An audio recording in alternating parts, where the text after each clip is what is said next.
We have all had painful events in our lives that can lead to depression, anxiety, addiction, or broken relationships. But here's a secret. It is not about what happened to us that causes suffering. It's the stories we believe about ourselves. Join us as we shine light on how to rewrite our stories, avoid the shadows of shame, and travel along the pathway to joy, love, and connection. It's the Finding Peace podcast with your host, Amazon best-selling author, Troy L. Love. Hello, and welcome to the Finding Peace podcast. Full disclosure, as I was interviewing my last guest, the one that you're going to hear in just a few minutes, I didn't realize that my microphone wasn't working. I had been having some technical difficulties, and it didn't even dawn on me that maybe I needed to unplug and re-plug in my microphone. So the whole time that I was interviewing Rusti, it turned out that it was using the webcam microphone instead of the normal microphone that I use. The sound isn't awful, but it is a different sound, and I just wanted to put that out there if you're noticing that maybe the sound is a little bit different than normal. Rusti Lehay is someone who helps writers tell their stories. It's such a beautiful thing with what she does, and I've found that there's a lot of healing in being able to tell the stories that we sometimes are ashamed to say. Rusti offers keynotes, breakout sessions, webinars, weekend retreats, and daylong writing seminars, and she's been doing it over a decade. She works as a creative writing instructor, and she uses her empathic, heart-centered approach to coach authors and beginning writers in order to tell their stories, write down the words, teach the lessons, using time-tested exercises. She encourages her writers to find and speak from their own voice. She helps them figure out what that voice is. Rusti believes if you have lived and breathed, you have a story. And being able to put words on a page is one of the most friendly places for reflection and self-examination. It's a delight to introduce to you now, Rusti Lehay. Hello, Rusti. I am really excited that you are willing to be on the Finding Peace podcast today. I'm grateful that you're willing to spend some time hanging out with us. Thank you so much. You are very welcome. Finding peace is a lifelong journey. Absolutely. So tell me a little bit about your day job and what you do helping authors grow in their writing. I love to work with women, especially to tell the stories we've been told not to tell. And that has been so rewarding to work with women who have stories that they're not sure. They might not ever want to publish them because when we first write, we are our first audience. And I like to say that the pen is mightier than the therapist. And I have journaled myself to health in many ways. And I've also had the help of several professionals too. So beautiful. I absolutely believe that there's healing that comes from telling stories, writing our stories, even if nobody else reads them. So beautiful work. So, what are some of the stories that you've been told not to tell that you want to tell? An interesting question. It's kind of like one of the times when my class that I had been with for a long time were asking me, how do you have such a memory for book titles and authors and our stories? Because I could tell Vern, hey, remember that story you wrote 3 years ago about this? I think that story would go really well with the story you're writing today. And they said, how do you have this memory? And I said, do you really want to know? Do you really, really want to know? And by that time, a couple of them had put their hands down. And I said, when I was being molested by different men in my childhood, I would practice memorization games in my mind to take myself out of my body. And they were all family members in various ways. And one of them, when I went to confront them as an adult after some counseling at the Sexual Assault Center of Edmonton, I had a really good talk. And I said that I understand why it happened. You know, we were both young. I was definitely younger and taken advantage of in that situation. And you were finding out who you were going to be. And I just want you to know that if I ever think you're hurting another child, I will report you. And it's not the feelings that make you wrong, it's acting on them. And that you can get help. You can get help confidentially. So do that for yourself. Don't ever touch another child. And then my mother started in, you're destroying their marriage. Keep your mouth shut. You've got to promise to keep your mouth shut. I can't do that. And I wouldn't do that. So I never promised to keep my mouth shut. But I have found a way to write with compassion, because I understand that pain inflicted does not come from a whole soul. It comes from somebody that also has had pain inflicted. Mm-hmm. I believe this person was also molested when they were younger by another older family member. I would imagine that that was a really hard story to tell. It was at certain times, but you know, there's so much that I have learned that there isn't much energy to it anymore. They're peace, right? We're talking about finding peace.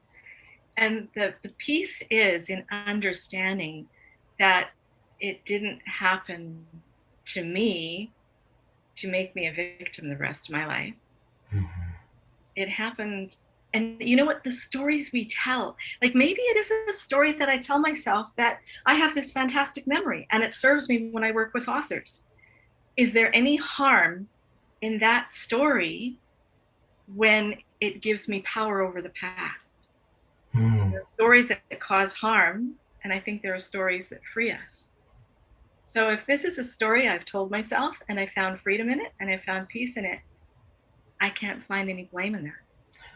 That's so beautifully said. We say at the introduction of every podcast, it's not the bad things that have happened to us that cause us distress. It's the stories we end up telling ourselves as a result. And part of the finding peace process is helping rewrite these stories so that we aren't the victim anymore. I mean, yes, we have had bad things happen to us, but we're empowered. We are strong. We have light, love, gifts, and blessings. And to be able to connect with that and tell the rest of the story, as it were, is empowering. So I'm really proud of you for continuing to write that story and come to a place of empowerment and courage and not that victim place anymore.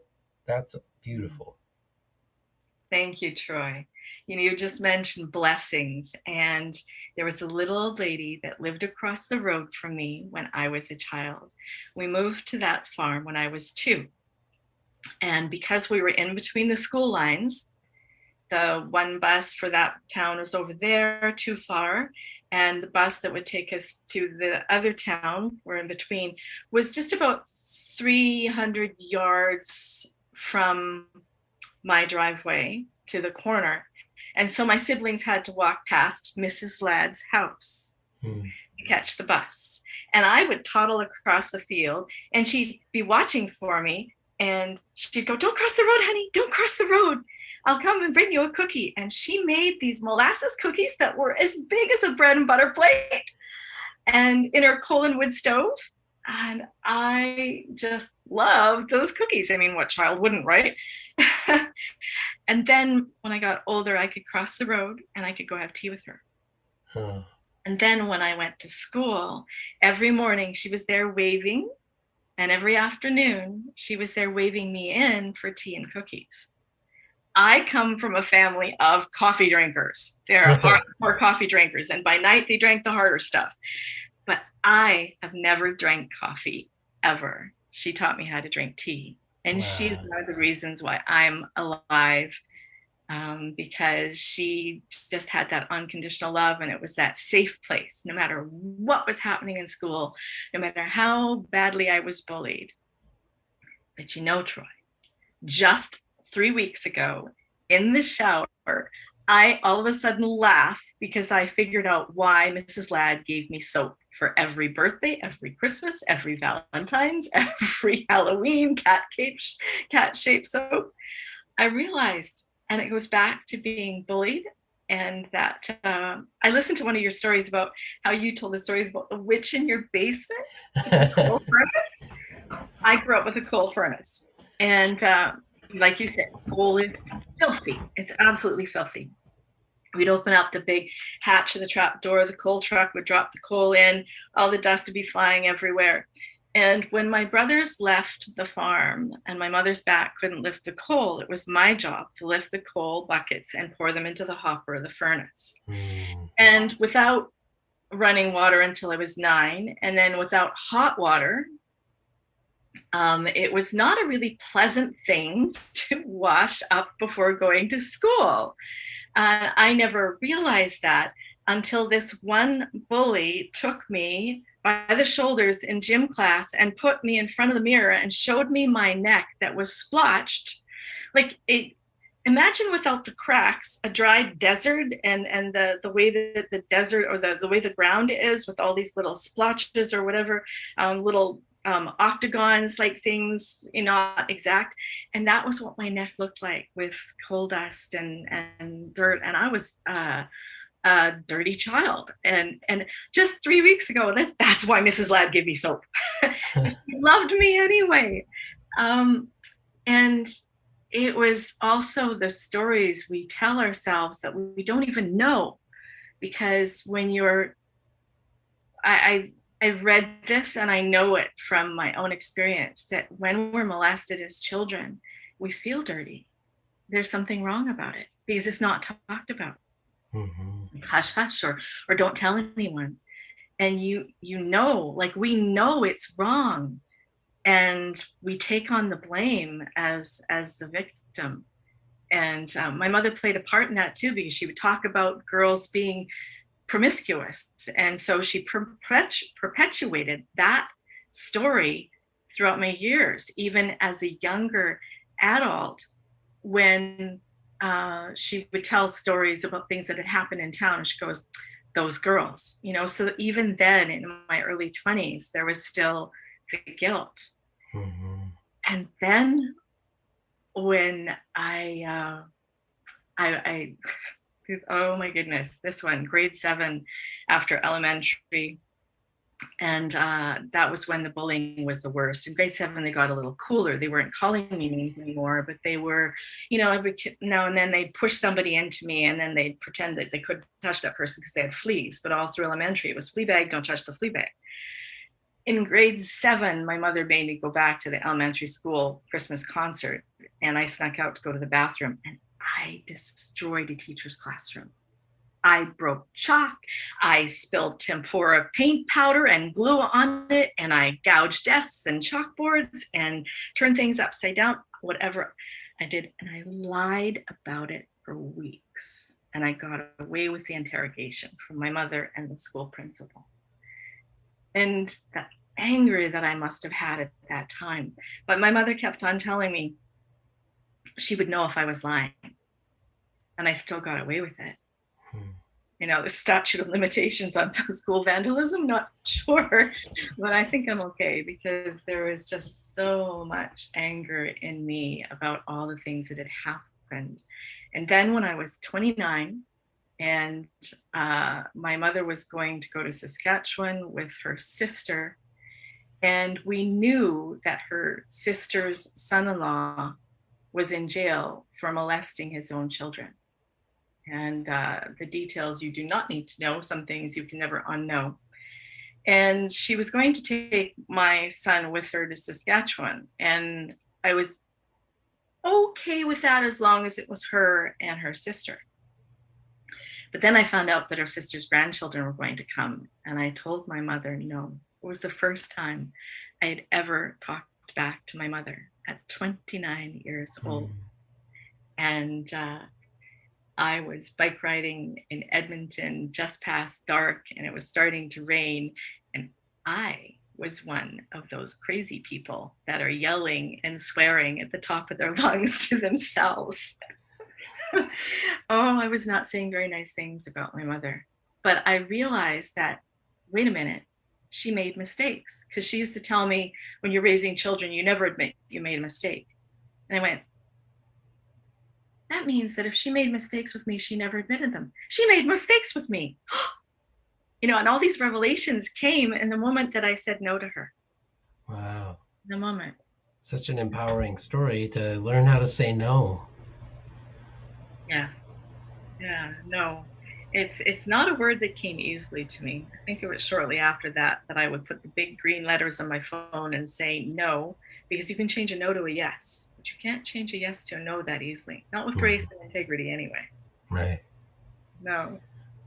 So you were bullied a lot, and you've identified also being abused, like a lot of which you probably are familiar with, what I call attachment wounds. A lot of those wounds of rejection and abuse and all of those. And how did you transform that? Because you identified being really angry. You have a book that's going to be coming out in the near future about angry moms. Well, I'm curious how you transformed that anger into something that wasn't anger anymore. That's where I think your story and my story a little bit aligns a little bit, because you talk about the need to tell stories that you wanted somebody to hear you or listen. My mother catered to weddings and catered at auction sales to the Royal Canadian Legion. And so I had a chance to meet different people and different kids. I was always making friends at these events, and I could reinvent myself outside of the school. And so I reinvented myself through stories. And then when I went to college and had a whole brand new community to then become me, not just the stories I invented in those little one-off events, but to actually become me. That wasn't still the final part of the journey, because it still took a lot more than that, but it was the start. And then when I went back to college in 1990, and I won the Student Life Leadership Award, and I found out that I was smart and that I was popular and that I was liked. In 1990, that was after a number of years of the Sexual Assault Center counseling, becoming a volunteer at the Sexual Assault Center, going to the Pastoral Counseling Institute for counseling.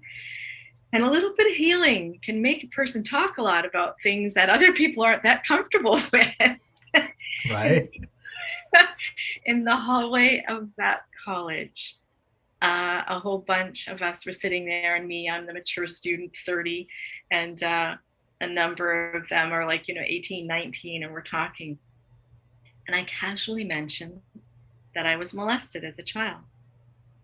And then I started getting these notes in my locker that were signed anonymous, and they were just sticking out of my locker. And I would then put notes back sticking out that said to anonymous. So only that person that was really aware would probably find them.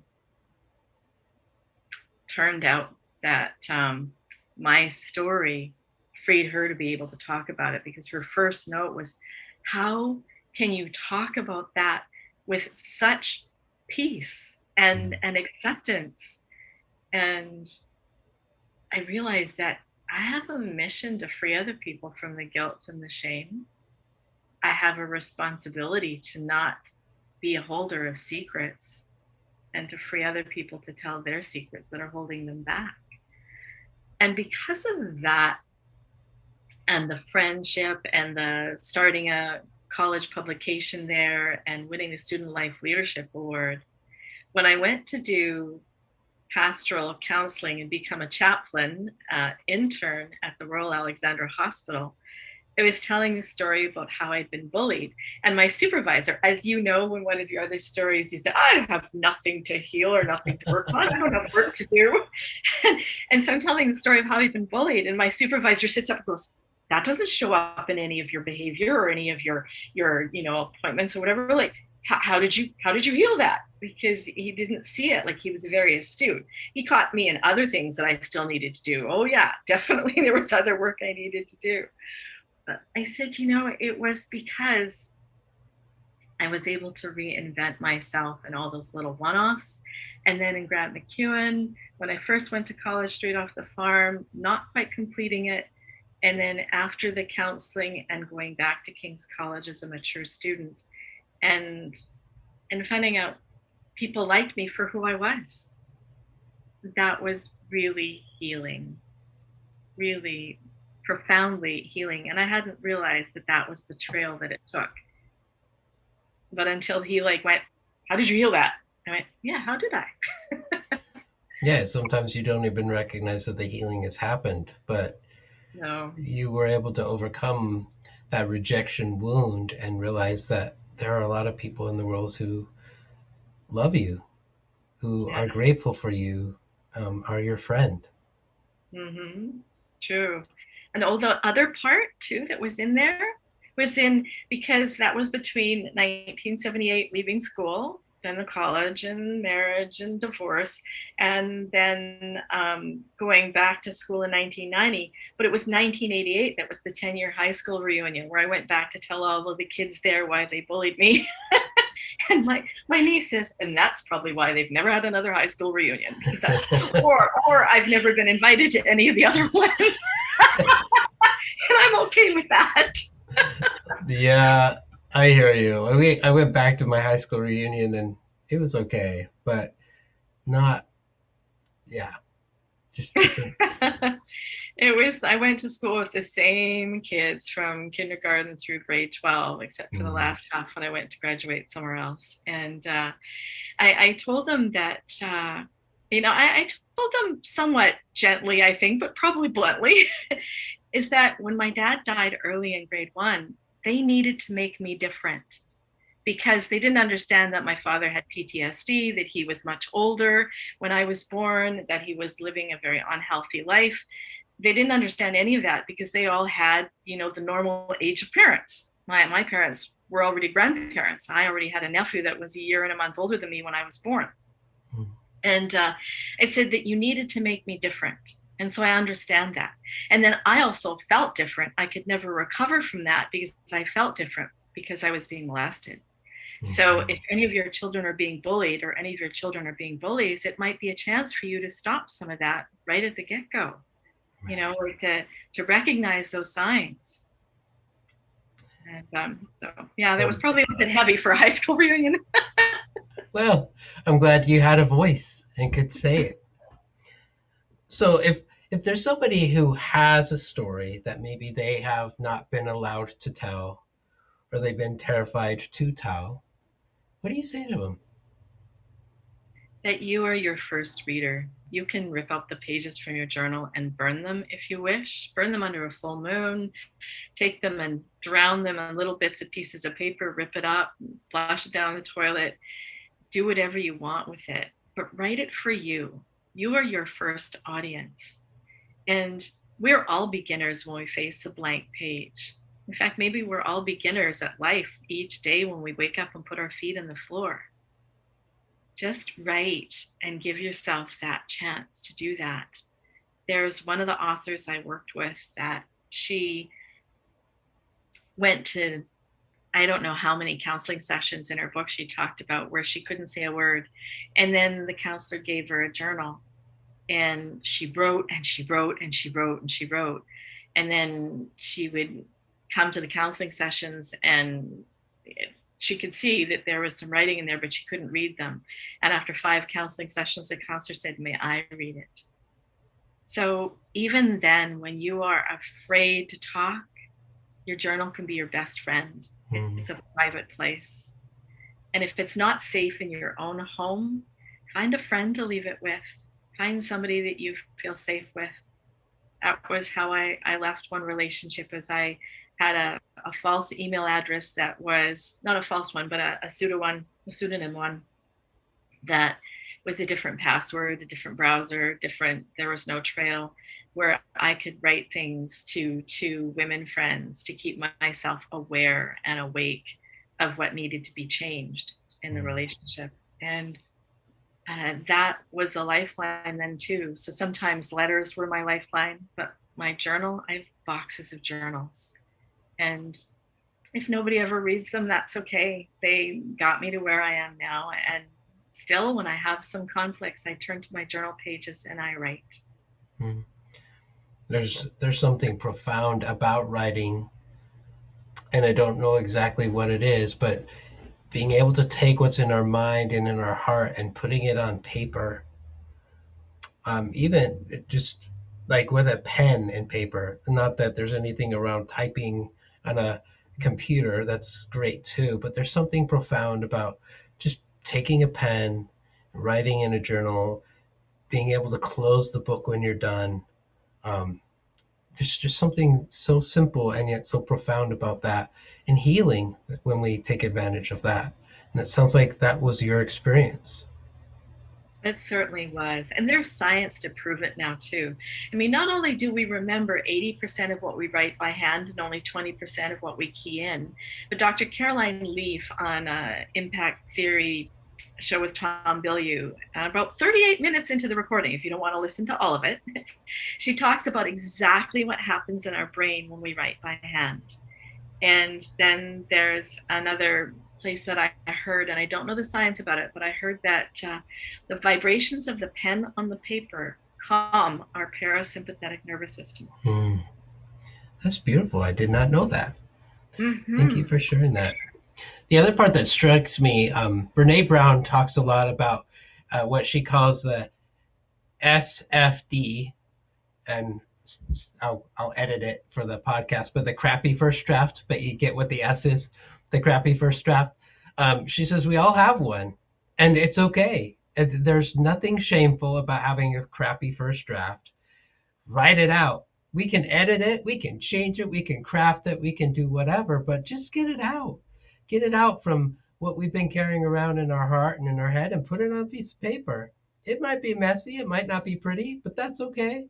It's a place to start. And that's kind of what struck me as I'm hearing you say, giving the advice of just write. Just find a sacred space, a journal, and just write.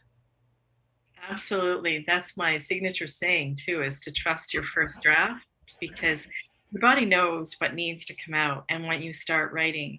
And I give prompts that help. Like, you wouldn't believe the amount of stories and the interesting stories that will come out when I ask a group to write about their first car and did they name it. There's a lot of stories there. I mean, like from your first car, it could be, it was the freedom, or it was the junk heap, or it was a way to get away from home, or it was the first time that you kissed a boy. There's so many stories that come out with that prompt. The other one is like, what happened in your home on Sundays? That can be a really interesting prompt too.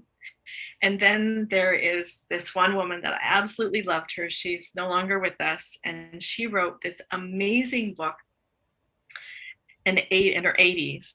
And one of the poems was, If My Mother Were a Piece of Furniture. And I give that prompt, and it's amazing what people come back with. I love that one. Yeah, if my mother were a piece of furniture, she'd be a hard cherry wood chest with a lock and key, and she'd be the only one who would know where the key was. And then she did another one. And if my mother were food on the table, she'd be bread and butter pickles, just sour enough to make your mouth scrunch up or something. Like but it's such a great prompt to get people thinking, and things will come out that you don't even know or have never thought about for years. Those are great. A good thing I'm recording this, because I'm gonna use them. That's beautiful. Thank you. You're welcome. So you've grown a lot. You've found such peace. You've had so many life experiences, and now you're blessing women. You're blessing women and helping them begin to tell some of these stories. What has been some of the transformations that you've witnessed? One or two transformations that you've witnessed as these women have had the courage to do what you had the courage to do and begin to tell their stories?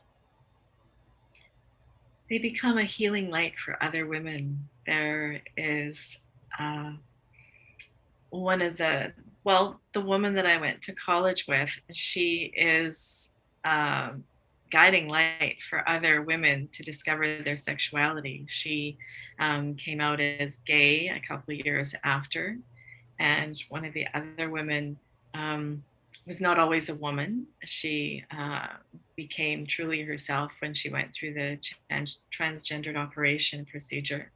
Those are the big major changes. But some of the subtler ones are realizing that, hey, we're not victims, and anger is okay when we have a proper outlet for it. When we don't, some of the people we love get caught in the crossfire. Do we really want that? Mm-hmm. No, so there's subtle things. Well, I am grateful. I'm sure those women are grateful for the work you've done to help them have the courage to tell their story, especially when they've been told their whole life they're not allowed. So thank you for helping people connect with their truth. Where, Rusti, can people find you? Rusti is one of those tricky names. It's Rusti, so it's with an I, not a Y. It's a name, not a condition. My father had a sense of humor. And it's Rusti Lehay on LinkedIn, Instagram, and also rustilehay.info is my website. So, and we'll definitely put those links in the show notes for people so they can find you. Wonderful. It's been delightful spending some time with you, Rusti. I enjoy your light. You and I are in a group together. That's how I was able to meet you, and just being able to get to know you even a little bit more tonight, and just spending some time with you has been absolutely delightful. Thank you for sharing your light with me. Thank you. And here's hoping that everyone finds the peace they long for. Me too. Yeah, absolutely. I agree. Well, thank you so much, and I hope that you have a beautiful rest of your day. Thank you. You too. You've been listening to the Finding Peace podcast. If you loved the show or want to ask a question, let us know by going to troylove.com. There, you can also learn about the Finding Peace 5-Day Challenge. Remember to subscribe to this podcast so you won't miss the next episode. And if you are listening on iTunes, please give us a 5-star rating. It helps other people find this podcast more easily.